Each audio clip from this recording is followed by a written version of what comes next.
목요일 늦은 밤 시간입니다. 설교 준비를 하려고 제가 좀 야행성이기 때문에 밤에 좀 집중을 하는 편인데 오늘따라 굉장히 생각도 많아지고 또 범민도 많이 되고 또 본문 선정도 쉽지 않고 여러 가지로 좀 어려움을 겪다가 그래도 목회적으로 무엇을 해야 될까 하다가 이제 할 것을 찾았습니다. 개업파 신앙 길라잡이 직분론 강의를 하나 더 녹화를 해야 되겠다. 그런 차원에서 이제 지금 자정이 넘어서 훌쩍 넘어 12시 30분이 다 돼가는 시간인데 녹화를 시작하게 되었습니다. 지난 영상에서는 제가 조명을 켜지 않아서 또 약간 이제 화면이 어둡게 나오는 측면이 있었을 것입니다. 물론 이제 제 얼굴을 이제 보여주고자 하는 그런 영상은 아니기 때문에 뭐 크게 중요하진 않지만 아직까지도 미흡한 점이 많이 있다. 이것을 이제 말씀드리고자 한 것입니다.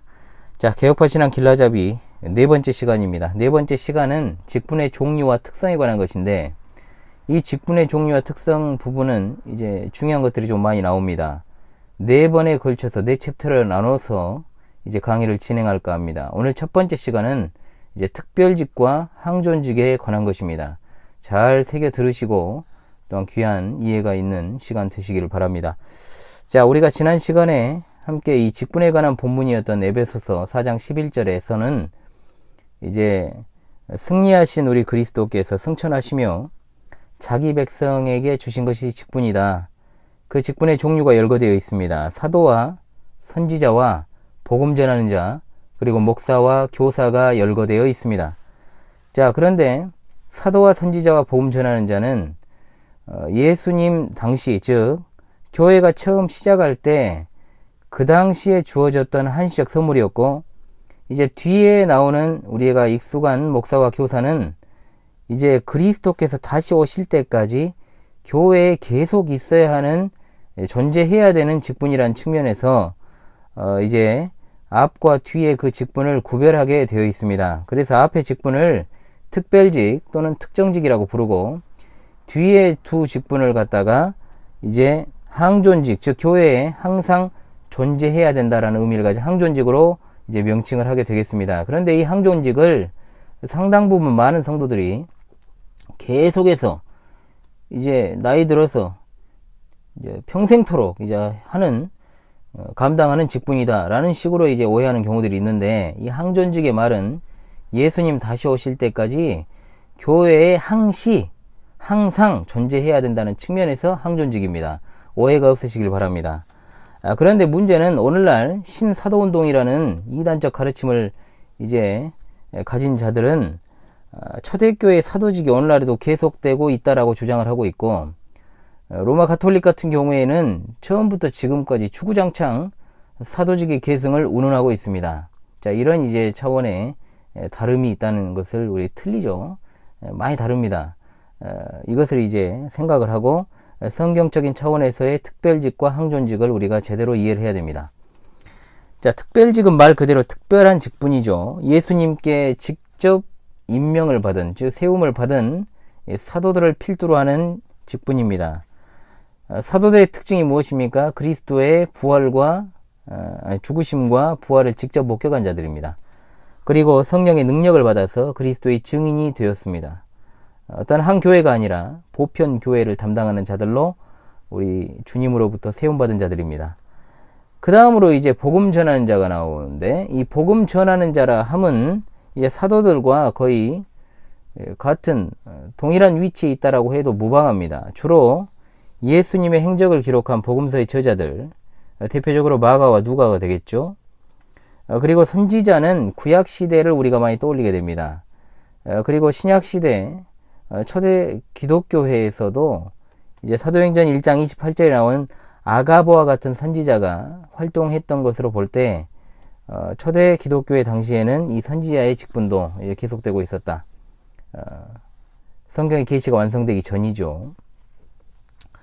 이제 특별직과 구별된 항존직은 어떠냐? 항존직에는 목사와 교사가 있습니다. 그런데 이 목사와 교사, 즉 목사는 우리가 잘 알고 있습니다만은 교사에 대해서는 좀 오해하는 경향이 있습니다. 왜냐, 우리가 생각하는 교사는 주일학교 교사죠. 그러나 이와 같은 것이 아닙니다. 이 칼빈 선생은 어떤 이제 신학교 교수 또는 박사로 보기도 했지만 교회의 직분이라고 못 박지는 않았습니다. 그리고 그의 기독교 강요 최종판에서도 이제 교회의 직분으로서 목사와 교사를 구분해서 언급하지 않았습니다. 그 이후에 17세기 개혁 신학자들도 이제 목사와 교사를 구분해서 교회 직분으로 딱 정해버린 그렇게 언급하고 있는 학자들은 거의 없습니다. 그렇다면 성경에 나오는 목사와 교사를 어떻게 봐야 될까? 뭐 어렵게 생각할 필요는 없을 것 같습니다.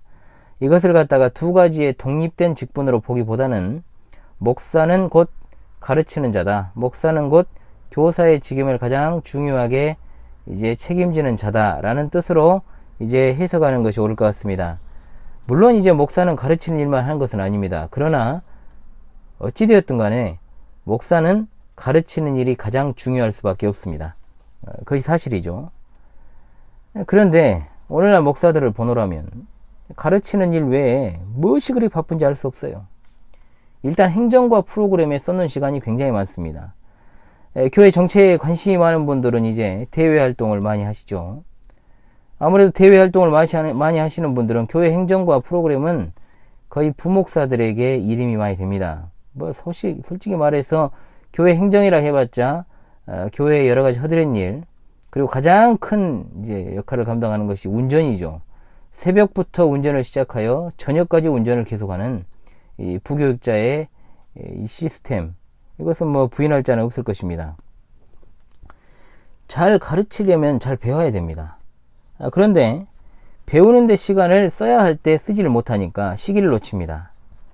그래서 원래부터 타고난 학문적 열심이 있다거나 책을 좋아하는 경우가 아니고서는 좀처럼 가르치는 사역에 집중도 안 되고 또 가르치는 일을 잘 하지도 못합니다. 사실 목사가 되기 이전에 신학이 바르게 정립이 되어 있어야 되는데 또 학문적인 역량 또한 탁월하지는 않더라도 어느 정도는 이제 소양을 갖추어야 되는데 시간만 보내면 자격이 없어도 목사 안수가 주어지는 구조는, 이런 단편적 구조는 굉장히 심각하다고 볼 수 있습니다. 자격 없는 목사로 인한 최대 피해자는 누굴까요? 바로 교회 성도들입니다. 교회 회원들입니다. 제가 생각하는 자격 없는 목사, 최악의 목사는 어떤 목사냐? 일단 무식한데 소신이 있어 버립니다. 그런데 여기까지만 하면 상관이 없는데 기도만 열심히 하는 자, 무식한데 소신은 있고 기도만 열심히 한다? 제가 생각하는 최악의 목사가 바로 그런 사람입니다. 따라서 교회 회원들이 염두에 둬야 될 것이 무엇이냐? 목사의 가르치는 직무에 그것을 갖다가 잘 수행하는 것이 본인들에게 영적으로 유익이 된다는 사실을 반드시 깨달아 알아서 목사가 가르침과 설교 사역에만 집중할 수 있도록 다른 곳에 에너지를 소비하지 않도록 서포트하는 것이 굉장히 중요하다 이 말입니다. 목사가 가르쳐야 되는 것은 성경입니다. 신구약 성경 66권의 계시 진리인 하나님의 종횡무한 말씀. 성경은 완성된 하나님의 계시의 말씀입니다. 더 이상의 새로운 계시가 주어지지 않습니다.